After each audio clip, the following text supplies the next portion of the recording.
저는 문제를 가진 사람들은 24시간 자기 혼자 문제를 해결해야 되는데, 과연 하나님의 자녀가 되었으면 하나님의 영이 자기 안에 24시간 지켜주느냐, 이런 측면에서 강의를 하겠습니다. 우리는 문제를 가지고 있고 그 문제를 가진 사람이 하나님의 자녀가 되면 된다고 했습니다.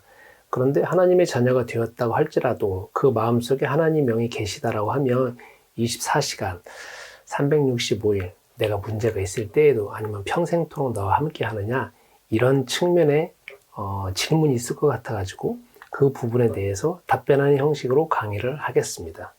자, 우리는 부모님이 계십니다. 모가 임신을 하게 되어지면 이 속에서 이제 모의 뱃속에서 얘가 이제 생명이 자라게 됩니다. 그래서 이 한 몸에서, 엄마의 몸에서 이제 같이 자라다가 출생을 하게 되죠. 그러면 엄마의 몸과 신생아의 몸이 이렇게 분리가 되어지고, 그리고 그 대신 마음은 이렇게 또 이제 같이 있는 가운데에서 이렇게 세상에 나오게 됩니다. 그런데 독립하기 전까지는 같은 공간에서 살게 됩니다. 그래서 이 아이가 이제 점점 나이가 먹어갈수록, 그리고 자라게 될수록 어떻게 되어지냐면 똑같은 몸이지만 몸은 이제 나눠져 있는 겁니다. 그러나 같은 공간에 있고, 마음 자체가 이제 이 자녀는 이제 점점 이제 새로운 마음이 더 많아지게 되어집니다. 경험을 통해서. 그런데 기본적으로 부모님과 교류했던 그 마음은 그대로 있고, 아니면 조금 더 그것도 자라게 되어지면서 바깥에 자기가 활동을 하게 되어지고, 또 이제 배워지게 됨으로 인해서 점점 더 많은 또 지식과 경험을 쌓게 됩니다. 그래서 결국 이제 독립을 하게 되어지면 이제 전혀 다른 공간에서, 자녀는, 엄마는 이제 부모님은 이대로 살고 계시고, 마음도 자녀와 공유했던 마음은 그대로 가지고 계시면서 다른 공간에 살고 계시고, 또 자녀는 이제 이렇게 독립을 해가지고 전혀 다른 공간에서 부모님과 공유했던 마음을 가지고 이렇게 살아가게 됩니다. 그런데 이제 이 자녀가 이 세상을 쭉 살아가면서 이제 여러 가지 세상의 풍파를 겪는 거 아니겠습니까?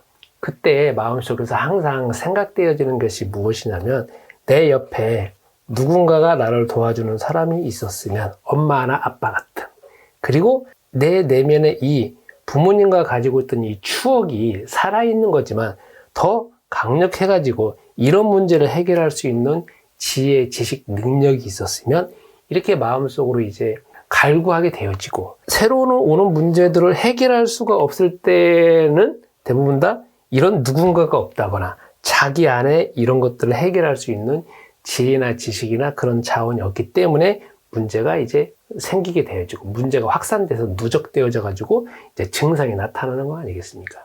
그러면 이걸 똑같이 여기서 이제 성서를 통해서 한번 설명해 보도록 하겠습니다. 성서는 우리가 이제 우리 마음을 이렇게 표현한다라고 하면 우리의 자아가 있고 그리스도 영이 이렇게 딱 계십니다. 제가 예수님을 그리스도로 영접했다라고 하면 이런 상황이 딱 되어지는 거죠. 그래서 여기 보면 이렇게 쭉 연결해 본다라고 하면 똑같은 한 몸 안에서 벌어지고 있는 일이고, 자꾸 교류가 깊어짐으로 인해서 그리스도의 영은 지혜와 지식과 하나님의 지식에 대해서 자꾸 말씀을 하시고, 이 자녀는 또 예스 받아들여 가지고 이제 서로가 합의한 가운데에서 이제 경험이 쌓여지게 되어지면 지식과 경험이 이제 이렇게 쌓여지게 됩니다. 그리고 같은 공간에 뭐 사춘기를 겪거나 아니면 독립하기 전에도 이렇게 딱 보면은 이게 마음과 마음이 있으면서 이게 이제 점점 사람에 따라서 달라지지만 뭐 많아질 수도 있고 커질 수도 있고 뭐 이런 상황입니다. 이렇게 커집니다. 그리고 설령 이제 이 자녀가 만약에 독립을 했습니다. 그래서 성인으로 되어서 독립했다 할지라도 그 마음이 그대로 있으면서 또 자기 자신의 자아와 그리스도 영이 계시는 가운데 또 마음은 더 이제 공유되어지는 부분은 더 넓어져 가지고 이렇게 갑니다. 그래서 언제까지 가느냐?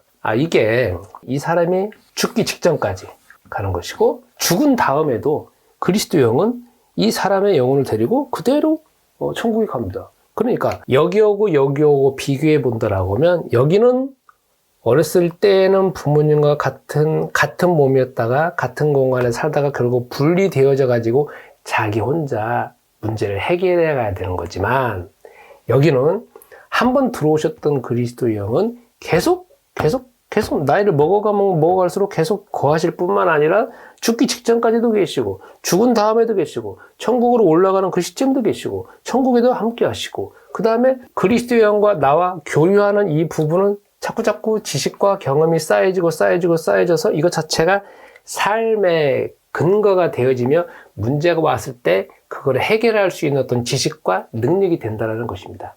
그러니까 내 안에 들어와져 있는 그리스도의 영은 여기같이 성인이 돼서 분리되는 것이 아니라 계속 계시고 계속 안에 계시고 계속 말씀하시고 계속 지혜를 주시고 능력을 주시는 분이시고 심지어는 죽고 영원까지도 함께 하신다는 겁니다. 그러니까 여러분은 두려워하신다고 하더라도 이 그리스도의 영으로 두려움을 몰아낼 수 있고 그 두려움을 극복할 수가 있다는 겁니다. 그러면 이것을 여기다 적용해 봅시다. 지금 나는 문제가 있다라고 할 때 성인일 수도 있고 어린이일 수도 있습니다. 항상 마음속에서 우리가 생각하는 것이 이 문제를 누군가가 대신 해결해 줄 사람이 있었으면 그래도 내 내면에 그걸 해결할 수 있는 자원이 있었으면 이거 두 가지가 항상 있는 거 아니겠습니까? 그런데 그리스도의 영이 여러분이 하나님의 자녀가 되어졌으면 당연히 이 안에 계시고 24시간 365일 계실 뿐만 아니라 내 속에서 말씀하실 뿐만 아니라 지혜도 주시고 이길 수 있는 힘과 능력을 주시니까 내가 가지고 있는 문제를 또 대항할 수 있고 극복할 수 있고 조금 더 해결할 수 있는 방법, 생각, 지혜, 용기를 주셔서 내가 더 빨리, 더 쉽게 아니면 더 간단하게 그리고 점차적으로 문제를 해결하는 길로 가게 된다는 겁니다. 내 안에 들어오신 영은 언제든지 떠나지 않으시니까 여러분들께서 두려워하실 필요는 없습니다. 이상입니다.